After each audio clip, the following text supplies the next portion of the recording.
29 ലോകരാജ്യങ്ങൾ, ആ രാജ്യത്തിലെ ഏറ്റവും വലിയ പരമോന്നത സിവിലിയൻ ബഹുമതികൾ, അതെല്ലാം നേടിയ ലോക നേതാക്കൾ ഒരുപക്ഷെ കുറവായിരിക്കും. ഇന്ത്യയുടെ പ്രധാനമന്ത്രി നരേന്ദ്രമോദി 11 വർഷം കൊണ്ട് ഇതുവരെ 29 ലോകരാജ്യങ്ങളുടെ പരമോന്നത ബഹുമതികളാണ് സ്വന്തമാക്കിയത്. അഫ്ഗാനിസ്ഥാൻ മുതൽ അമേരിക്ക വരെ നീളുന്നു ആ രാജ്യങ്ങളുടെ പട്ടിക. അതത് രാജ്യങ്ങളുമായുണ്ടാക്കിയ നയതന്ത്ര ഉഭയകക്ഷി ബന്ധങ്ങൾക്കും സാമ്പത്തിക സൈനിക ബന്ധങ്ങൾക്കുമുള്ള പ്രത്യുപകാരമായാണ് മിക്ക രാജ്യങ്ങളും മോദിക്ക് ബഹുമതി നൽകിയത്. 2016 ആദ്യമായി മോദിക്ക് ഒരു രാജ്യത്തിൻ്റെ ഔദ്യോഗിക ബഹുമതി ആദ്യമായി കിട്ടിയത്. ആ വർഷം സൗദിയും അഫ്ഗാനിസ്ഥാനുമാണ് മോദിയെ ആദരിച്ചത്. 2018 പലസ്തീൻ ഗ്രാൻഡ് കോളർ പുരസ്കാരം നൽകി. 2019 UAEയും റഷ്യയും അടക്കമുള്ള രാജ്യങ്ങൾ മോദിയെ ആദരിച്ചത്. ആ വർഷം തന്നെ ബഹ്റൈനും മാൽദീവ്സും മോദിക്ക് പരമോന്നത ബഹുമതി നൽകി.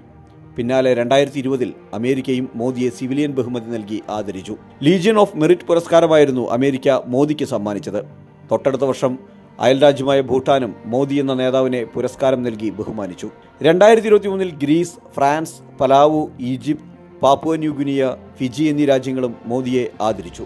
2024 കുവൈറ്റ് മോദിക്ക് the order of Mubarak al Kabeer നൽകി ആദരിച്ചത്. ആ വർഷം തന്നെ നൈജീരിയ, ഗയാന, ബാർബഡോസ്, ഡൊമിനിക്ക എന്നീ രാജ്യങ്ങളും മോദി എന്ന നേതാവിനെ വിവിധ ബഹുമതികൾ നൽകി ആദരിച്ചതിനും ലോകം സാക്ഷിയായി. 2025 മാത്രം 9 രാഷ്ട്രങ്ങളാണ് മോദിയെ പുരസ്കാരം കൊണ്ട് മൂടിയത്. Sri Lanka, Mauritius, Trinidad and Tobago, Ghana, Cyprus, Brazil, Namibia, Ethiopia എന്നീ രാഷ്ട്രങ്ങൾക്ക് പിന്നാലെ ഒമാനും മോദിക്ക് വർഷാന്ത്യത്തിൽ ആദരവർപ്പിച്ചു. NTV UAE